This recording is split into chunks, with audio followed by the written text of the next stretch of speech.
7월부터 저희 늘사랑교회에 해외 단기 선교가 시작이 되었습니다.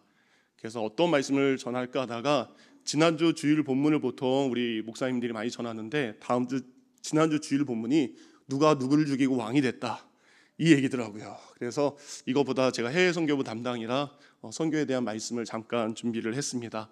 올해는 11개의 단기 선교팀이 10개의 나라에 찾아가서 복음을 전하고 사랑을 나누는 귀한 사역을 감당하게 됩니다.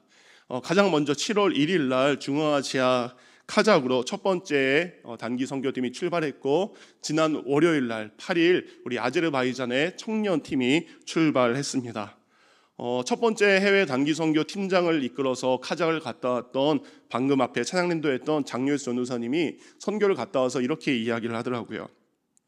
섬김을 주러 왔는데 섬김을 받았고, 사랑을 주러 왔는데 많은 사랑을 받았습니다 라는 이야기를 하면서 이런 고백을 합니다. 카자흐 쉼켄트 임마누엘 교회에서 함께 드린 예배를 잊을 수 없습니다. 하나님께서 카자흐스탄 땅에 임마누엘 교회를 세우시고 성도들이 무슬림 배경의 가정임에도 불구하고 예수 그리스도를 만나 함께 격려하며 의지하며 뜨겁게 예배하고 기도하는 모습에 큰 감동과 은혜를 받았습니다 라는 고백을 듣게 되었습니다. 보통 선교는 우리가 선교지에 있는 이들에게 우리가 무엇인가를 그들에게 주러 간다라고 생각하지만 아닙니다.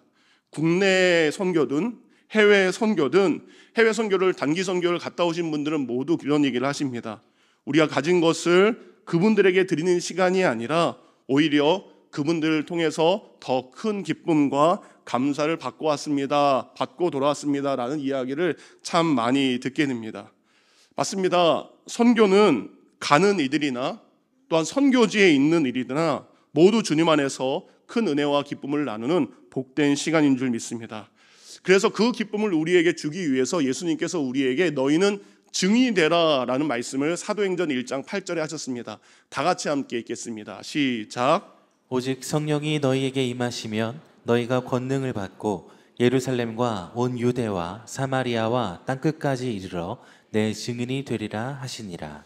한 번 더 읽을 텐데, 너희라는 글자에 여러분의 이름 두 글자를 한번 넣으시기 바랍니다. 이름이 한 글자인 분은 한 글자만 넣으셔도 됩니다. 다 같이 시작. 오직 성령이 제철에게 임하시면 제철이가 권능을 받고 예루살렘과 온 유대와 사마리아와 땅끝까지 이르러 내 증인이 되리라 하시니라. 아멘. 지금 말하면 우리가 살고 있는 유성구, 대전, 충청도의 유, 그리고 한국, 그리고 아시아와 전 세계 민족과 열방 가운데 예수 그리스도의 복음을 전하는 증인의 삶을 살라고 예수님이 우리에게 말씀하셨습니다.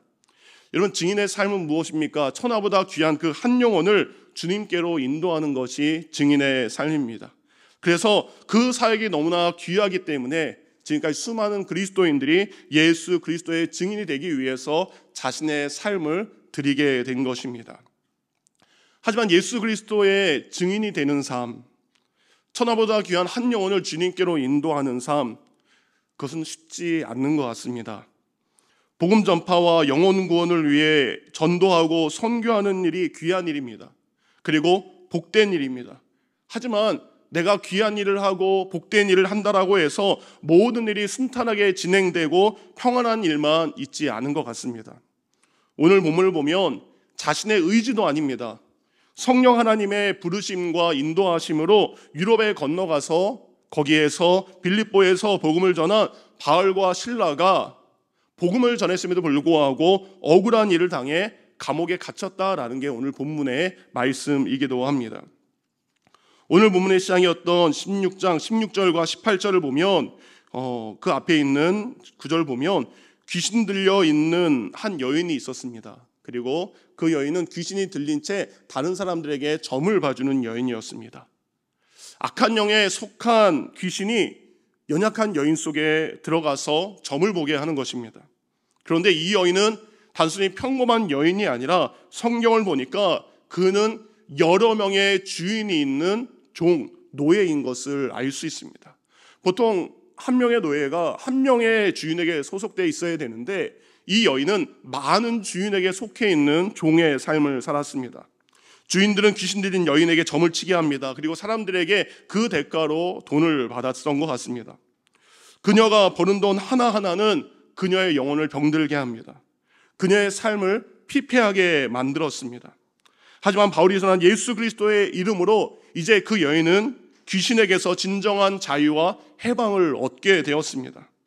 귀신 들려 비참한 인생을 살아가던 여인이 이제 예수 그리스도의 이름으로 이제 평범한 여인의 삶을 살 수 있게 된 것입니다. 그렇다면 즐거워해야 될 일입니다. 그리고 기뻐해야 될 일입니다. 그런데 이 여인을 통해서 그동안 돈을 벌던 이들은 더 이상 돈을 벌 수 없게 되자 분노하게 됩니다. 19절입니다. 여종의 주인들은 자기 수익에 소망이 끊어진 것을 보고 바울과 실라를 붙잡아 장터로 관리들에게 끌어갔다가, 귀신 들린 여종의 주인들은 자신들이 노력하고 자신들이 열심히 해서 돈을 번 것이 아닙니다. 이들의 돈은 귀신 들린 여인이 귀신에 들려서 벌 수밖에 없었던 아픔과 슬픔의 돈일 수밖에 없습니다. 이들은 자신의 돈줄이 끊기자 그 귀신을 내쫓은 바울과 실라를 붙잡아서 로마 관리들에게 끌고 가게 됩니다. 당시에는 빌립보뿐만 아니라 대부분의 지역이 로마의 식민지였습니다. 많은 식민지를 둔 로마가 가장 신경 쓴 부분은 바로 식민지 백성들이 반란을 일으키지 않을까라는 부분이었습니다. 그런데 대부분의 식민지 가운데 가장 골치 아픈 민족이 있었고 가장 골치 아픈 지역이 있었는데 그것은 바로 유대인이었고, 유대인들이 사는 팔레스타인 땅, 곧 이스라엘 땅이었습니다. 유대인들은 항상 반란을 일으킬 소지가 많았기 때문에 로마 정부는 늘 유대인들을 경계했다라고 합니다. 예수님께서 십자가에서 예루살렘에서 십자가에 달려 들어가실 때도 바로 종교 지도자들이 교묘하게 이 부분을 이용한 것입니다. 백성들을 선동해서 반란을 꾸미려고 한다, 이것이 그들의 주장이기도 했습니다. 그래서 대부분의 로마 관리들은 반유대인적인 감정을 가지고 있었습니다. 바로 바울과 실라를 로마 관리에 끌고 간 여종의 주인들도 바로 이런 정치적인 부분들을 이용한 것입니다. 20절입니다. 이 사람들이 유대인인데 우리 성을 심히 요란하게 하여라고 되어 있습니다. 이들은 로마 관료들에게 바울과 실라가 어떤 문제를 일으켰는지 먼저 말하지 않습니다. 먼저 유대인입니다 라고 이야기를 합니다. 그리고 이들은 바울과 실라가 자신들의 돈줄이었던 여인에게 귀신이 나간 이야기를 끝까지 하지 않습니다. 빌립보 성을 소란하게 한다라는 말로 바꾸어서 이야기하게 됩니다. 21절입니다. 공동 번역은 이렇게 번역했습니다. 우리 로마 사람으로서는 받아들일 수 없고 실행할 수도 없는 잘못된 풍속을 선전하고 있습니다 하고 말하였다. 바울과 실라가 예수 그리스도의 이름으로 악한 귀신을 쫓아낸 것을 잘못된 풍속이라고 바꾸어서 말하고 있습니다. 세상 사람들 그리고 악한 이들은 늘 다른 이유를 이야기합니다. 내 이익이 끊어졌기 때문이라고 이야기하지 않습니다. 악한 영을 가진 사람들은 언제나 자신의 내면에 있는 탐욕과 교만을 감추기 위해서 그럴싸한 논리와 이유를 우리에게 이야기합니다. 그래서 우리는 늘 말씀과 기도로 이것을 분별할 수 있어야 됩니다. 바울과 실라의 재판은 예수님의 재판처럼 부당했지만 신속하게 진행이 되었습니다. 로마 관리들은 제대로 확인도 안 하고 바울과 실라의 옷을 찢습니다. 그리고 온몸이 상하도록 수많은 매를 때립니다. 바울이 그때를 상상하며 고린도후서 11장 23절에 이렇게 기록했습니다. 내가 수고를 넘치도록 하고 옥에 갇히고도 더 많이 하고 매도 수없이 맞고 여러 번 죽을 뻔하였으니, 결국 이 바울과 실라는 수없이 매를 맞은 다음에 깊은 감옥 속에 도망가지 못하도록 두 발에 쇠사슬을 묶인 채 갇히게 되었습니다. 우리가 만약 이런 일을 겪었다면, 이런 일이 우리에게 찾아온다면 얼마나 힘들고 우리의 마음이 상하겠습니까? 내가 죄를 지어서 감옥에 간 것이 아니라 귀신 들려 고통받는 여인에게 예수 그리스도의 이름을 전한 것뿐입니다. 오늘 본문이 16장인데 14장을 보면 바울이 루스드라에서도 태어나지 못해 걷지 못한 안질뱅이를 지금처럼 나사렛 예수 그리스도의 이름으로 걷게 한 적이 있습니다. 근데 그때도 바울이 사람들에 의해 돌에 맞아서 거의 죽게 되어 성 밖에 버려진 일이 그때도 있었습니다. 복음을 전하는 것 귀한 일입니다. 복된 일입니다. 가치 있는 일입니다. 그리고 하나님이 기뻐하시는 일입니다. 그런데 그렇다고 항상 좋은 일만 생기는 것 같지 않습니다. 오히려 그것 때문에 고난을 받고 오히려 그것 때문에 상처를 받는 더 어려운 일을 겪을 때가 우리의 삶 가운데도 존재하게 됩니다. 예전에 미국에 사역했던 교회에서는 여름만 되면 매년마다 남미에 있는 IT라는 나라로 단기 선교를 갔었습니다.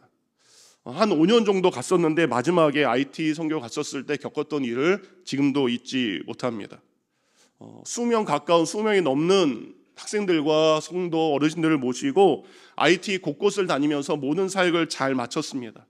이제 내일이면 20명이 넘는 학생들과 성도들을 모시고 이제 미국으로 돌아가는 일만 남았었을 때입니다.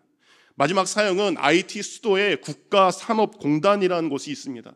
거기서 퇴근하는 분들에게 복음을 전하는 것이 마지막 사역이었습니다.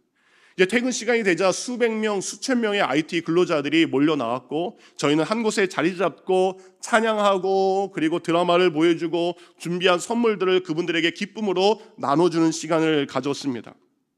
근데 갑자기 공단 밖이 어수선한 거예요. 그리고 공단 밖에서 갑자기 여기저기서 검은 연기가 피어오르기 시작했습니다.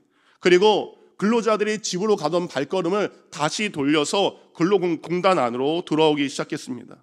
알고 보니까 도시 곳곳에 폭동이 그때 일어나게 된 것입니다.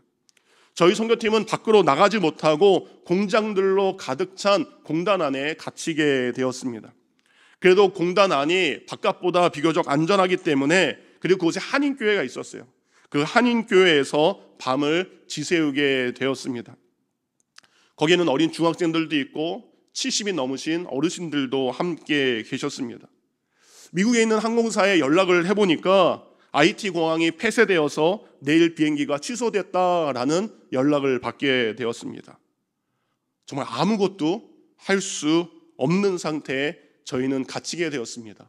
그 순간 우리가 할 수 있는 것은 오늘 사도 바울 일행과 같은 것이었습니다. 바울과 실라도 마찬가지입니다. 예수 그리스도의 이름을 전하고 고통당한 여인을 도와준 바울과 실라는 수많은 매질과 그로 인한 육신의 고통과 두 발이 쇠사슬에 매여 차가운 지하 감옥에 던져진 것뿐입니다. 24절입니다. 이 명령을 받은 간수는 그들을 깊숙한 감방에 가두고 발에 쇠고랑을 든든하게 채웠다. 한번 생각해 보시기 바랍니다. 너무나 많은 매를 맞았습니다. 그리고 두 다리에는 움직이지 못하도록 쇠사슬이 묶여 있습니다. 햇빛도 들어오지 않는 캄캄한 지하 감옥에 들어갔을 때 온전한 정신일 수 없습니다. 하루 종일 아무것도 먹지 못해서 전혀 힘이 없습니다. 냉기로 가득 찬 차가운 지하 감방에 갇혔을 때 두 사람은 정신을 잃고 쓰러졌다가 한참 시간이 지난 뒤에야 정신을 차렸을 것입니다. 지하 감옥의 추위와 매맞음의 고통과 배고픔으로 인해 눈물과 한숨밖에 나올 수밖에 없는 최악의 상황에 바울과 실라는 처하게 된 것입니다. 항상 우리 상황에 엎친 데 덮친 격이라는 말이 있습니다. 우리 인생에도 이런 절망적인 일들이 한 번 찾아오는 것이 아니라 쓰나미처럼 파도처럼 연속으로 인해서 우리 가정 가운데, 우리 일터 가운데, 교회 가운데 어려운 일들이 생길 때가 있습니다. 아니면 지금 이 순간 그런 어려움을 겪고 계시는 분들도 이 안에 계실 줄 믿습니다. 오늘 바울과 실라가 인생의 가장 절망적인 순간, 가장 최악의 순간이 다가왔을 때 그들이 어떻게 했습니까? 그들의 믿음의 이야기가 오늘 우리의 믿음의 이야기가 되기를 원합니다. 감옥은 어떤 곳입니까? 깊은 절망과 고통과 탄식만이 가득 울려 퍼지는 공간이 감옥입니다. 우리의 인생이 이렇게 느껴질 때가 있다라는 것입니다. 감옥 안에 있는 죄인들이나 감옥 밖에서 죄인들을 지키는 간수들에게나 모두가 감옥은 희망과 기쁨이라고는 절대 찾아볼 수 없는 두려움과 좌절의 공간일 수밖에 없습니다. 그런데 바울과 실라가 들어온 그날 밤 감옥은 다른 날의 밤과 달랐습니다. 어둠의 공간이 빛의 공간으로 바뀌게 됩니다. 절망이 소망으로, 두려움이 위로로 바뀌게 됩니다. 늦은 밤 감옥 안에서 이상한 일이 일어납니다. 대부분의 죄수들이 깊이 잠든 밤 정막을 깨고 어디선가 누구의 기도와 누군가의 찬송이 울려 퍼지기 시작했기 때문입니다. 물론 감옥에 갇힌 죄수들도 각각 자신들이 믿고 있는 신들에게 기도했을 것입니다. 그리고 그들의 인생을 한탄하는 수많은 울분과 탄식과 절망의 노래도 그들은 불렀을 것입니다. 그런데 지금 바울과 실라가 부르는 찬송과 기도는 그들의 절망의 외침과 다른 감사가 묻어져 있고 소망이 담긴 소리 같았습니다. 25절 성경은 이렇게 이야기합니다. 한밤중에 바울과 실라가 기도하고 하나님을 찬송하며 죄수들이 듣더라. 세상 사람들은 최악의 순간에 처한 바울과 실라에게 당연히 후회하는 소리, 내가 왜 복음을 전했을까? 한탄의 소리, 내가 왜 여기까지 와서 이런 고생을 겪어야 되나? 흐느끼는 소리, 내가 더 이상 무엇을 잘못했다고 이런 일이 일어났는가? 라는 것을 기대했을 것입니다. 하지만 바울과 실라는 그들의 기대와 다르게 최악의 상황에서 소망을 품고 기도하며 찬양하기 시작합니다. 여러분 인생 가운데 이런 최악의 순간 만났을 때 여러분은 어떤 소리가 여러분의 입속에서 흘러나오게 됩니까? 누군가를 원망하고 스스로에게 비관하고 참된 믿음을 가진 바울과 실라처럼 기도하지 못하는 게 우리의 연약한 모습이기도 합니다. 하지만 그들은 최악의 순간에도 입술로 범죄하지 않았습니다. 마치 다윗이 시편 17편 3절에서 이야기했던 것처럼 그들은 입술로 죄를 범하지 않습니다. 주께서 내 마음을 시험하시고 밤에 나를 조사하여 철저히 살피셨으나 나에게서 아무런 흠도 찾지 못하셨으니 내가 입으로 범죄하지 아니하리이다. 바울과 실라는 고백합니다. 주님, 나의 입술로 죄를 범하지 않겠습니다. 왜냐하면 입술의 기도와 찬양이 소망의 고백이고 하나님께 올려드리는 희망이기 때문에 그들은 입술로 죄를 범하지 않습니다. 이렇게 바울과 실라는 기도하고 찬양했습니다. 그리고 다른 죄수들 또한 그들의 고백을 듣게 되었습니다. 그런데 바울과 실라의 찬양은 그 어떤 노래나 기도와 달랐습니다. 25절을 보니까 맨 마지막에 이렇게 되어 있습니다. 죄수들이 듣더라. 정확하게 기록하고 있습니다. 바울과 실라의 소리가 들린 것이 아니라 이제 죄수들이 귀를 기울여서 그들의 소리를 듣기 시작한 것입니다.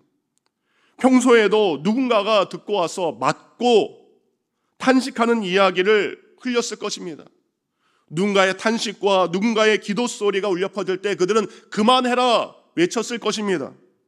어떤 죄수들의 고함쳤을 때 대부분의 죄수들은 흘려보내고 관심이 없었을 것입니다. 그러나 오늘 그 소리는 이전의 소리와 달랐습니다. 어디서 누가 하는 기도고 누가 올려드리는 찬양인지 몰랐지만 그들은 관심을 갖고 귀를 기울여 그 소리를 함께 듣기 시작합니다. 사랑하는 우리 늘사랑 성도님들, 이 예배를 드리는 우리 또한 여러분의 상황 가운데 최악의 순간이 왔을 때 여러분이 믿음의 소리를 다른 사람에게 들려드리는 사람이 되기를 원합니다. 이해할 수 없는 일을 겪을 때, 가슴 아픈 일을 겪을 때, 억울한 일을 당했을 때, 믿었던 사람에게 배신당했을 때, 감당할 수 없는 슬픔으로 인해 눈물이 멈추지 않을 때도 기도의 소리가 여러분 가운데 흘러나오기를 원합니다. 고난 중에서 기도하고 찬양할 때 누군가가 듣게 된 그에게도 하나님의 은혜가 임하게 될 줄 믿습니다. 아버지의 기도 소리가 자녀들의 귀에 들릴 때, 아내의 기도 소리가 남편들이 듣게 되었을 때 그곳에 하나님의 놀라운 은혜가 임하게 될 줄 믿습니다. 20명이 넘는 단기팀과 공단에 갇혀 있을 때 저희가 할 수 있는 것은 당연히 기도와 예배를 통한 찬송뿐이었습니다. 미국에 있는 성도들과 지인들과 많은 사람들에게 이 상황을 알게 되었습니다. 그리고 함께 기도할 것을 부탁했습니다. 그렇게 밤늦게까지 간절히 기도할 때에 항공사로부터 긴급 이메일이 왔습니다. 내일 몇 시에 긴급으로 비행기 한 대를 IT 공항에 보내겠습니다. 몇 시까지 공항에 나오시기 바랍니다. 내용을 확인한 후에 선교사님과 함께 상의해서 정말 이른 새벽에 조용히 공단을 빠져나와 숙소에 가서 짐을 챙기고 공항으로 가기로 결정했습니다. 모두가 잠들어지는 새벽 미명에 굳게 닫혀있는 공단문을 박아서 도로에 나가보니까 도로 곳곳에는 우리 폭동을 일으킨 분들이 막아놓은 장애물들이 막혀져 있었습니다. 그리고 여전히 곳곳에는 타이어를 태워서 검은 연기가 계속해서 피어오르고 있었습니다. 그곳에서 숙소까지 10분, 20분이면 갈 수 있는 거리였는데 1시간을 넘게 돌고 돌아 그곳을 가게 되었습니다. 조심스럽게 숙소에 도착해서 짐만 챙겨서 공항으로 가게 되었고, 그래도 공항은 군인들이 와서 안전하게 지켜줘서 안전하게 탑승을 할 수 있었습니다. 당시 좌석이 300석에 가까웠는데 비행기에 탑승된 인원은 채 3분의 1도 되지 않은 상황이었습니다. 마침내 비행기가 활주로를 일으켰을 때 우리 모든 팀들은 감사와 안도의 숨을 쉬며 하나님께 감사를 드릴 수 있었습니다. 바울과 실라가 빌립보 지하 감옥에서 하나님께 기도하고 찬송할 수 있었던 이유는 단 하나입니다. 이곳에서도 주님이 나와 함께 하십니다. 이곳에서 드리는 나의 기도를 하나님께서 듣고 계십니다. 하나님의 위로와 임재를 내가 바깥에서뿐만 아니라 평안한 때뿐만 아니라 이 지하 감옥에서도 경험할 수 있기에 그곳에서 기도하고 그곳에서 찬양을 부를 수 있었던 것입니다. 성경 속 하나님이 지금 여러분과 함께 하시는 하나님이심을 믿으시기 바랍니다. 그래서 그 일을 가지고, 그 아픔을 가지고 기도하시기 바랍니다. 그랬을 때 최악의 순간이 최고의 순간으로, 지옥 같은 나의 삶이 천국과 같은 삶으로 바뀌게 될 줄 믿습니다. 많은 분들에게 깊은 감동과 은혜 되는 찬송가가 있습니다. 바로 새 찬송가 370장 주 안에 있는 나에게 라는 찬양 아실 것입니다. 주 안에 있는 나에게, 이 찬양이죠. 거기에 이런 고백이 있습니다. 그 두려움이 변하여 내 기도 되었고 전날의 한숨 변하여 내 노래 되었네. 이 가사는 원래는 증오와 원망이 가득할 수밖에 없었던 그 상황에서 그 고난을 믿음으로 이겨낸 한 믿음의 사람이 만들어낸 귀한 고백입니다. 이 찬송은 엘리자 히윗이라는 분이 글을 만든 것입니다. 그분은 평생 독신으로 살면서 주일학교 아이들에게 큰 관심과 사랑을 보이셨다고 합니다. 1887년 겨울 어느 날 주일학교 학생 중에 약간 불량스러운 학생이 있었던 것 같아요. 그 학생에게 그리스도의 사랑으로 타이르고 있는데 그 학생이 갑자기 쇠 막대기로 여사의 등을 때렸다고 합니다.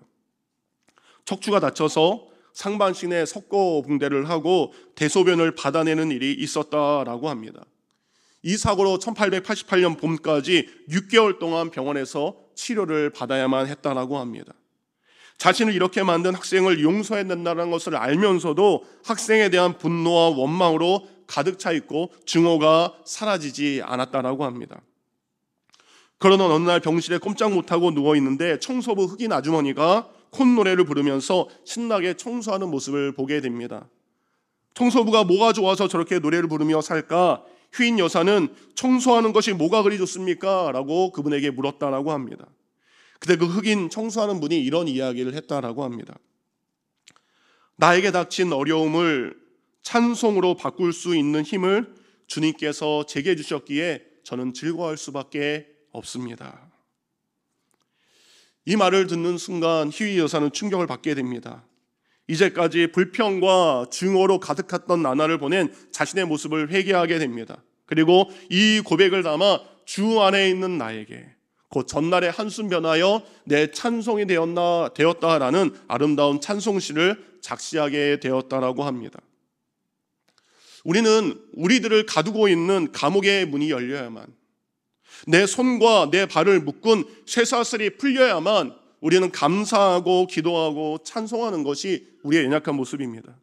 우리는 감옥 안에서는 못하고 감옥을 나간 후에 감사하는 게 우리의 모습이기도 합니다. 문제가 해결돼야 기도하고 찬송하는 것이 우리의 연약한 모습이지만 바울과 실라는 아직 문제가 해결되지 않았고 여전히 살 길과 갈 길이 보이지 않는 그 최악의 순간에서 기도와 찬양으로 최악의 순간을 최고의 순간으로 바뀌는 은혜를 경험하게 됩니다. 16년 전 말씀에 순종해서 한국에서 모든 것을 내놓고 미국에 가게 되었습니다. 유학생활 4년 하면서 당시 저의 상황은 최악의 상황이었습니다. 모든 것을 내려놨으면 형통해야 되고 눈에 보이는 성공도 있어야 됐습니다. 한국에서 가져온 돈도 다 바닥이 난 상태였기 때문에 수업을 월요일 날 아침부터 저녁까지 다 몰아들었어요. 그때 제가 우리 송호철 담임 목사님을 교수님 대 학생으로 처음 만나게 된 것입니다. 많은 신학생들이 월요일이 기대됐어요. 왜냐하면 우리 목사님께서 강의하는 강의가 설교하기 아니셨는데 강의하기 전에 꼭 5분 동안 전날 주일날 설교하신 내용들을 꼭 설교했어요. 그래서 학생들이 그 시간을 정말 기다렸습니다. 그래서 그 시간을 통해서 은혜를 받고 수업 들었던 때가 기억이 납니다. 이건 송 목사님께 아부하려고 하는 건 아닙니다. 당시 진짜 그렇게 신학생들이 너무 송 목사님 말씀에 은혜 받고 귀한 분이다라는 생각을 할 때였습니다. 그렇게 월요일 날 공부도 하고 은혜롭게 보냈지만 화요일부터 토요일까지는 아침부터 저녁까지 오픈 투 클로즈로 옷가게에서, 흑인들에게 옷을 파는 옷가게에서 일을 하게 되었습니다. 당시에는 정말 돈이 없어서 길거리에 떨어져 있는 흰 봉투도 돈 봉투로 보일 정도로 경제적으로 어려운 상황이었습니다. 일을 마치고 집에 돌아오면 그때서부터 밤 10시에 이제 밀린 숙제를 하느라고 늦은 밤이 돼서야 잠을 청했던 게 유학생의 밤이었습니다. 그러다 보니까 점점 원망이 나왔습니다.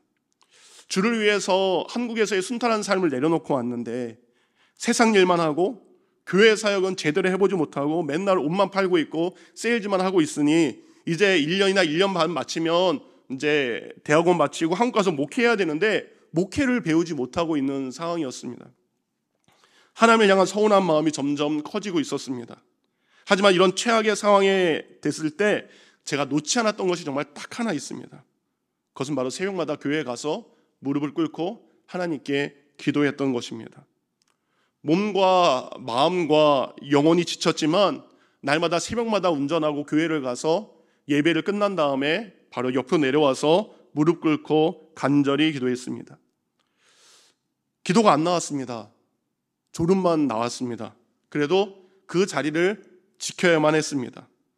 때로는 어떤 말로 기도해야 될지 몰랐고 기도하다가 졸기만 하다 오기도 했습니다. 그래도 그 기도의 자리를 지켰습니다. 그 당시 제가 할 수 있는 몸부림은 그냥 그 기도의 자리에 나와서 무릎 꿇고 손을 모으는 것 없이 제가 할 수 있는 최선이었기 때문입니다. 최악의 순간에도 하나님은 기도의 자리를 놓지 않았던 제게 생각할 수 없는 놀라운 은혜를 베풀어 주셨습니다. 바로 내가 있는 그 자리를 기도의 자리로, 그리고 힘들더라도 기도의 자리에 억지로 앉아 있을 때 하나님은 담임 목사님이 안 계신 어느 이민교회에 설교를 하게 되었습니다. 네, 원래 제가 할 것이 아니라 다른 분의 땜빵으로 가서 설교한 그 교회에 전적인 하나님의 은혜로 그 교회에 담임 목사로 섬길 수 있는 은혜를 베풀어 주신 것입니다. 기도의 자리를 지키고 기도의 자리를 포기하지 않았을 때 하나님은 제 인생 가장 절망의 순간을 가장 은혜의 순간으로 바꾸어 주셨습니다.